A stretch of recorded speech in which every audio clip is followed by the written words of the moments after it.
பிரார்த்தனை 10 5வது பாட்டு.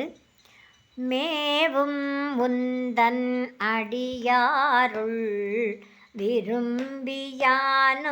மெய்மையே காவி சேரும் கையில் கண்ணாள் பங்கா உந்தன் கருணையினால் மேவும் உந்தன் அடியாருள் விரும்பியானும் மெய்மையே காவி சேரும் கையில் கண்ணாள் பங்கா உந்தன் கருணையினால் பாவி ஏற்கும் உண்டாமோ பரமானந்த பழங்கடல் சேர்ந்து ஆவியாக்கை யான் எனதென்று யாதும் இன்றி அறுதலே பாவி ஏற்கும் உண்டாமோ பரமானந்த